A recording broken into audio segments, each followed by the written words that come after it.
What is up, everyone? Welcome to the Rage Traders. Wolfie here, and a bit of an update for you after two cracking games. Honestly, expected the Roosters to put up a bit more of a fight than what we saw, but I did tip Panthers and the Broncos, so I'm feeling very, very good about myself. I thought the Lasardi being out would be a big injury for them, and it just seems it just was a grand final replay of like Melbourne leading and then Broncos steaming home and getting the win. Happy with my team at the moment. Very, very happy. Of course, we'll get into the wrap up, but just obviously I didn't captain Payne Haas. I still think, it'll be told in the tales after this week, after on Sunday, whether my captaincy decisions were smart or whether I should have just gone for Payne Haas on an 83. But again, very happy with holding Yo. He gets a massive 86, which I think people that traded out are not going to be happy with, obviously. Again, I did say to like sort of put out, you shouldn't trade Yo out. Cogger's got the HIA. He's off. Also, it's a big game. Even though they did dominate, he did come back on, looked absolutely amazing. I think he got awarded a try assist as well to Dylan Edwards. We'll have to check that out. But again, super happy with the team. Good start. We'll see how the rest of the week goes. Let's get into the wrap up, guys, for this Friday night. Let's start with the Panthers versus Roosters. 40-4. Just interesting, eh? Like, Roosters come out and it was kind of like, you think, okay, this is going to be a close game. Roosters come out. They scored first. I actually don't remember if Roosters scored first or not. I swear they did. But again, Panthers just grind you out. Yeah, they did. So Robert Toya scored first in the 4th minute. Then Panthers come back to score 40 straight on them. Thomas Jenkins with 4 tries, by the way. That's absolutely absurd. Let's start off with the 134 Thomas Jenkins. If you have him in your team, congratulations. That's a huge score. Warning signs are going off for the Roosters and their defense. Again, I think huge now, I spoke about this prior, is why I didn't want to go to Harry Grant as well, was because I wanted to see how Robson played. 65 points in a 36-point loss. That is something I'm going to be, I think, heavily targeting, depending on how Reed Marnie goes. Roosters having an easier draw coming up as well, so that's something I really want to look at. We can bring up the Roosters draw now. NRL SC Stats Draw 2026. If you don't know NRL Supercoach, I don't know if they've changed how they've looked at players and they change it to the new scoring. That's something I actually have to look at. But again, the Roosters draw after this absolute whopping, by the way.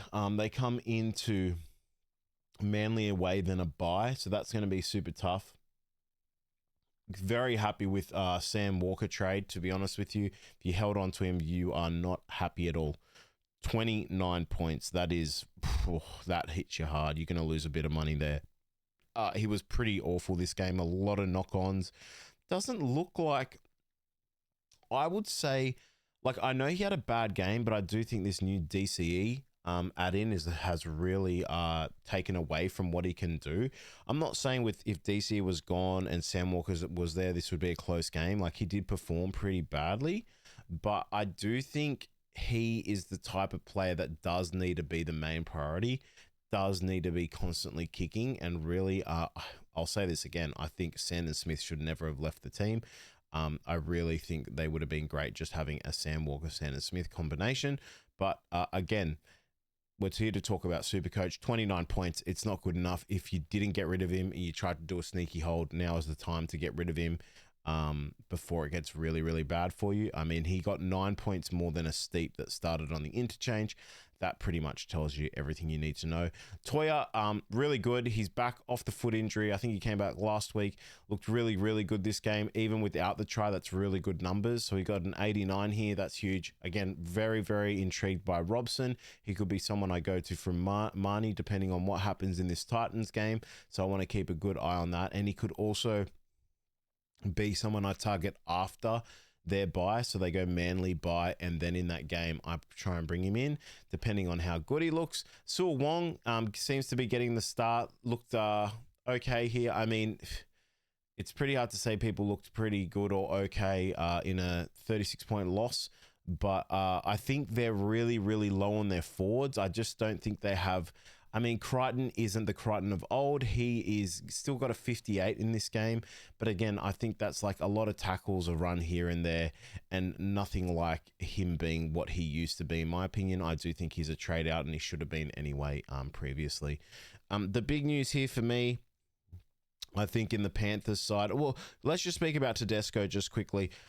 If you have him, look, the fact that this guy can get a 66 is amazing. This guy is going to burn cash. Price tag is going to come down 115 break even, getting a 66.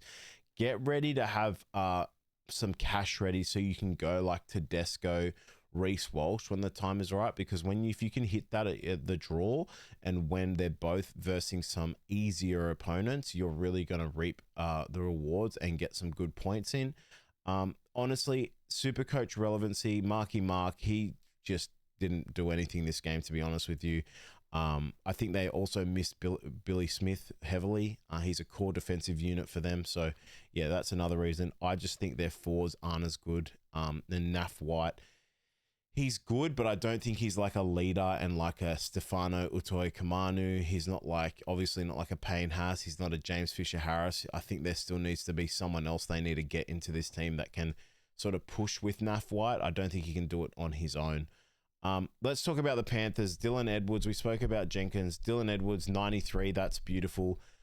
This is the big topic here. Isaiah, 86. If you traded him out, so many people did. This is why I said to hold him.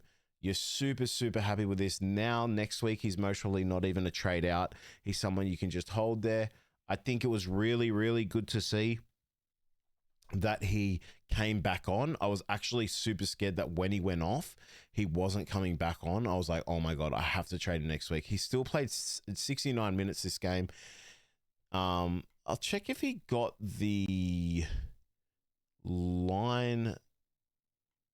the try assist. So he gets a line break assist and a try assist this game. So very, very huge. 3 tackle breaks, 14 hit ups. I mean, he had a really good, strong game. And this is a game where he wasn't doing too much. He was just plugging away, and look what he does. So this is huge. I mean, it's not game defining, guys. If you got rid of Yo, don't treat it as like, oh, I'm so bad. That is a really bad move. I think another big talking point, which we spoke about before in kind of like the team lists and trade strategies, Isaiah Papali got a try assist and a line break assist this game. 47 break even. He's going to shoot up in price a bit. Got the full 80 minutes. Really, really good to see. I think he's just absolutely nailed this role now. And even in like NRL fantasy, I'm just looking to grab him as soon as possible. Oh, wait, no, he didn't get the 80 minutes.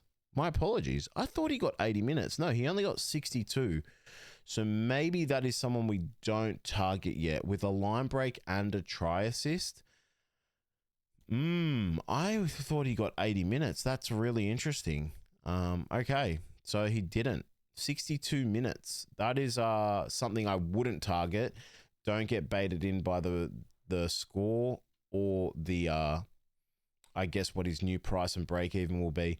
So yeah, if he was playing 80 minutes, I'd be basically saying he's someone we really want in our team, but that is not the case anymore. So I apologize for that.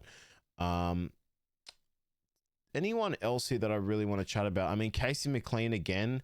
Everything just got to Jenkins this game. Alamotti was really good this game. Brian To'o, this is an interesting topic here. A 48 in a game where you basically score the first try and do it all yourself with like a line break try yourself, a kick, little grubber, amazing try, and to finish with a 48, it's almost like it stops at Alamotti sometimes, and that's it. And he needs to get like be the recipient or just do something amazing. I really wish he was left side. He's not, obviously. In 40 points for him to get 48, it's kind of scary. I almost feel like in the games where it's a close game and he needs to take more of these hit ups and runs when things get a bit tough. That's when he shines more. But in these games where you're like, they really dominate and it just doesn't go to his edge, it just goes left side sometimes and he gets left stranded a bit. So you need to monitor that. I mean, you're still going to be fine with it. He had a 63 break even. He's going to come down in price a bit, but yeah, very, very interesting to see him be at a 48 when he basically started off on fire. That's not what you really want to see. Nothing else here with the Panthers, to be honest with you. I wouldn't talk about anyone else in the Roosters as well. So that's your wrap up, 40-4. Penrith absolutely dominating the Roosters. If you didn't watch this game, Storm versus Broncos, go watch the highlights. Storm were winning 14-0 at halftime. Broncos come back to win 18-14. The biggest story here is Joe Chan, 126 points. That just makes me want to go and look at his stats because that is absurd. Now, obviously the biggest news here outside of the game is Lasati, 4-week injury. You didn't see it coming. It happened and it sucks. And the people that had Chan, I don't think a lot of people would have gone Lasati to Chan, but if you did, congratulations. That is so crazy if you did that. And it's a great move. It's worked out. So he gets a try. He had 82 points in NRL fantasy, by the way. So that's huge. In this 126, he only had 12 runs. I mean, that's still quite a lot of runs with 100 run meters. Post-contact meters, 26, line breaks, 3, 1 try assist as well for 5 tackle breaks and 11 hit-ups. So really crazy score here from Joe Chan. That's huge to see. And if you have him, you're obviously sitting with him. I wonder what his break-even is going to be at next week. He might be even another must-have. I mean, a negative 40 break-even is huge. Maybe someone we should have considered, or I should have considered instead of Helam Lukey. But I didn't really believe in his numbers, and that's just me. I'm just being honest. You know what I mean? Like I've made the wrong call. And he might just be someone that I just go, okay, he's the cheapie I've missed out on, and so be it. But I'll have to see his numbers next week and go from there. Stefano Otoi Kamanu, really, really good. Kind of like putting up similar to Colo numbers this year. In a game like this, a 69 is absolutely amazing. He's just really taking on being in a different form this season. I think he's someone we should be monitoring. 16 break even at 515,600. I wish he had a bit of a 2RF name to him. Like at the moment, I have Payne Haas, Trey Mooney. I actually don't like if Trey Mooney's minutes stay at like 50 minutes. I think there's a way or a time where I could see myself having 3 front row forwards being Payne Haas, Stefano, and Colo, and just running like your 4th Arama Howe, whoever it may be, cheapy there, and having them plugged in each week and just getting like your casual 60 to 70. So that's something I'm really thinking. Obviously, it's not something I'm looking at doing now. Trey Mooney's looking good and doing well. But yeah, I really want to look at Trey Mooney this week. I'm not rushing to do the trade, but I really do like Stefano and where he's at the moment for the Melbourne team. And their draw coming up, they've got North Queensland next week, which should be a very big game for him. Also, they have St. George after that at home into... Oh, sorry, not St. George. I completely looked at the wrong thing. So they have North Queensland away, and then they have Panthers away into New Zealand at home, Canberra away, Souths at home, Dolphins away, West Tigers. So that's pretty crazy. Bit of up and down games there, but I think in the games where it's a bit tougher, he still thrives anyway. So he's just in a new form. He's a new beast, someone we have to monitor. Obviously, Liero back 62. That's good to see. Warbrick, that's what he generally gets when he doesn't have a game where he scores, is like a 38, a 40 to 45. So 38, that's just how the cookie crumbles. Moses Leo, 32 this game. Kind of went close here and there, but like a lot of this game, he just is nowhere. He's like a bit of a ghost. That's the numbers we expect from him when he doesn't get attacking stats. So it is what it is, but against the Cowboys, I mean, he could easily be a 60-plus player. Nick Meaney, 23, again, he hasn't been good, and I think that's just because of him being on the left wing, and a lot of the time the ball goes right. Munster 61, you'll live with it, but I don't think he's the best 5'8" at the moment to have. Definitely think there's better. I really like Purdue this week. I'm really interested to see if he starts at fullback and see what he scores. But again, you'll live with the 61 and it's completely fine. Harry Grant, 49. Happy I faded him. Again, a 49 is pretty good like for this type of game, but I did expect him more to be 60 plus. Especially around that 55-60 mark. He was on 7 at one moment and it had like 15 minutes to go. And I was like, what is going on? Like 15 minutes to go in the first half. And I was like, holy crap, have I hit gold here? But I think it was like 23,000 people traded in for Harry Grant. So you expected to see that score up a bit more in definitely in a bit more of a grindy match like this. So that was unfortunate. I'm super, super happy. I mean, Jordan Ricky had a game to remember, 2 tries. He was just running the ball really well and really aggressively. Katoni Staggs, here you go, 87. Huge game from him. As I said before, I targeted Haas, I targeted Carrigan. An 83 from Haas, like everyone else in the world that has him. But Carrigan to get me a 70, I'm super happy with that. And just plugging away and getting me easy points. Reece Walsh was a 64 in a game that he really didn't like have that sparky flash moment where he breaks the line and it's that Reece Walsh play that everyone's waiting for. Had 2 try assists, which was really good. And he obviously did spark the comeback, but it just wasn't that typical Reece Walsh game where it's like he did something absolutely insane. And it's like, oh, there's a highlight. But again, 64, I think it's okay. You'll live with it against Melbourne, but you're gearing up for this upcoming draw for the Broncos where things start heating up. So his break even was 130 and he gets a 64. He's going to drop down in cash and he should be someone we're targeting now, I think, in my opinion, especially off this win. So that's absolutely massive. This is why I left about 240,000 in my salary. It's because now I'm targeting Reece Walsh.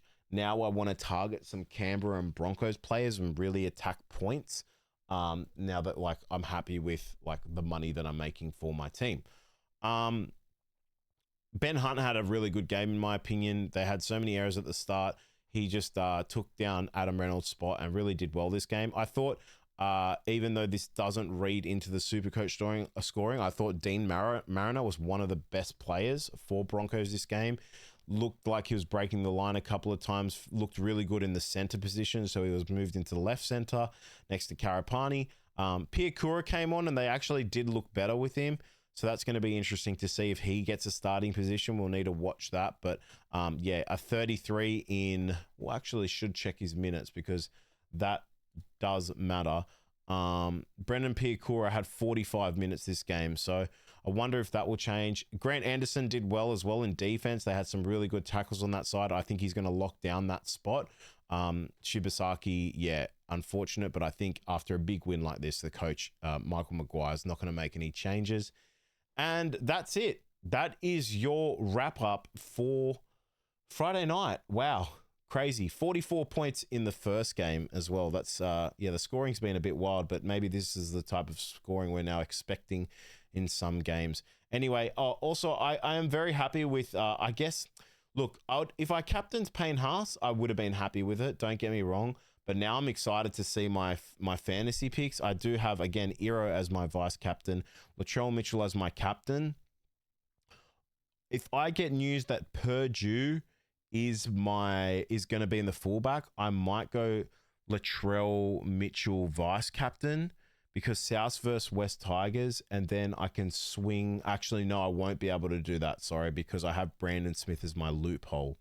So that's going to be interesting here. So I'm sticking with Iro, Latrell Mitchell, and I might move my captaincy to Purdue, but I think I'm just going to stick with Latrell Mitchell, guys. It's what I've planned this week.